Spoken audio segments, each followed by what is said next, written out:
Today we are going to study about major histocompatibility complex that is MHC. ये immunology का topic है. आज इसका इंट्रोडक्शन पार्ट है. धीरे धीरे इसका और भी टॉपिक्स आएंगे. Stay tune. सबसे पहले देखेंगे बी सेल और टी सेल के बारे में हमें पता होना चाहिए. बी सेल के पास भी सरफेस रिसेप्टर प्रेजेंट होते हैं और टी सेल के पास भी सरफेस रिसेप्टर प्रेजेंट होते हैं. एंड ये बी एंड टी सेल क्या है? ये लिम्फोसाइट्स हैं. And specially it is a granulocyte lymphocytes होती हैं. एंड इसके सरफेस पे एक सरफेस रिसेप्टर प्रेजेंट होता है और टी सेल के सरफेस पे भी सरफेस रिसेप्टर प्रेजेंट होता है. टी सेल के सरफेस रिसेप्टर का जो नाम है वो CD4 या फिर CD8. एंड बी सेल के सरफेस रिसेप्टर जो होते हैं वो एंटीबॉडीज़ होते हैं. एंड इनका काम क्या होता है? ये एंटीजन को रिकॉग्नाइज करेंगे और इम्यून रिस्पॉन्स क्रिएट करेंगे. तो बी सेल कैसे रिकॉग्नाइज करता है, पहले इसके बारे में देखते हैं. सपोज कोई एंटीजन आया, बी सेल का रिसेप्टर उस एंटीजन को रिकॉग्नाइज करेगा और अपने ही आप इम्यून रिस्पॉन्स क्रिएट करेगा. लेकिन जो टी सेल है वो रिकॉग्नाइज करता है ऐसे एंटीजन के फ्रेगमेंट्स को जो किसी और के सेल पे प्रेजेंट होते हैं. इट मीन्स ये डायरेक्टली उस एंटीजन के साथ बाइंड करके इम्यून रिस्पॉन्स क्रिएट नहीं कर सकता है.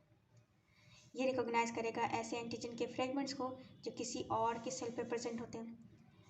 एंड ये सेल कोई भी न्यूक्लिएटेड सेल हो सकते हैं या फिर एंटीजन प्रेजेंटिंग सेल्स हो सकते हैं.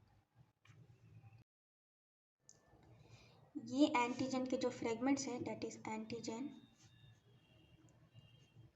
फ्रेगमेंट्स, ये प्रेजेंट होते हैं किसी सरफेस रिसेप्टर पे. एंड ये सरफेस रिसेप्टर कोई सेल पे प्रेजेंट होते हैं. एंड ये सेल होंगे कोई भी न्यूक्लिएटेड सेल या फिर एंटीजन प्रेजेंटिंग सेल्स. एंड इसी सरफेस रिसेप्टर को MHC कहते हैं. एंड ये MHC प्रोटीन नेचर का होता है. सो नाउ लेट्स सी कि इस MHC पे ये एंटीजन के फ्रेगमेंट्स आते कैसे हैं. सपोज को एंटीजन ने इन्वेट किया किसी सेल पे, दैट इज़ ये दोनों कोई सेल होने चाहिए. इस पर इन्वेट किया, फिर क्या करेंगे, ये सेल का जो मैकेनिज़्म कुछ ऐसा मैकेनिज़्म परफॉर्म करेगा कि इस एंटीजन के प्रोटीन को छोटे छोटे फ्रेगमेंट में तोड़ देगा, जिसे पेप्टाइड बोलते हैं. एंड एंडोप्लाज्मिक रेटिकुलम, इस सेल का जो एंडोप्लाज्मिक रेटिकुलम है वो MHC का प्रोडक्शन करता है. ये पेप्टाइड इस MHC के बाइंडिंग साइट पर जाकर के बाइंड हो जाएंगे और एक कॉम्प्लेक्स का फॉर्मेशन करते हैं. एंड उस कॉम्प्लेक्स को कहते हैं MHC पेप्टाइड कॉम्प्लेक्स. ये MHC पेप्टाइड कॉम्प्लेक्स फिर मूव कर जाता है to the surface of the cells. Surface पे सेल के ऊपर जाने के बाद ये MHC प्रेजेंट कर देता है एंटीजन के फ्रेगमेंट्स को टू द टी सेल, ताकि टी सेल इसे रिकॉग्नाइज कर सके and antigen and immune response create कर सके. अब देखते हैं कि MHC होते क्या है.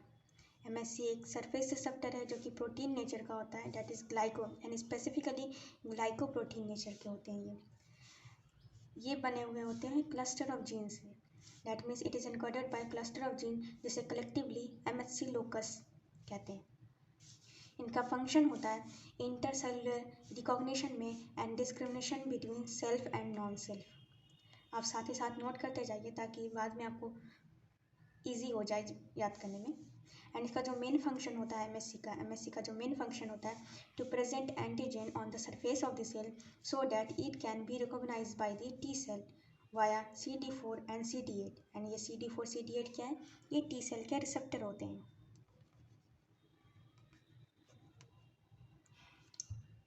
ये MHC का मेन फंक्शन है.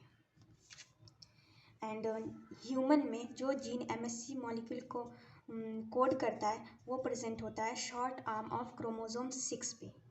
एंड ह्यूमन के जो ह्यूमन MHC को HLA कॉम्प्लेक्स कहते हैं, that is human leukocyte antigen complex.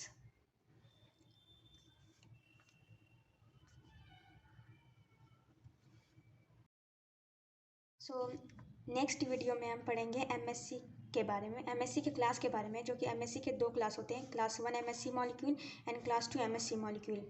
Next video में देखेंगे कि क्लास 1 MHC मॉलिक्यूल के क्या स्ट्रक्चर होते हैं, वो फंक्शन कैसे करते हैं. एंड क्लास 2 MHC मॉलिक्यूल का भी स्ट्रक्चर देखेंगे और फंक्शन भी देखेंगे.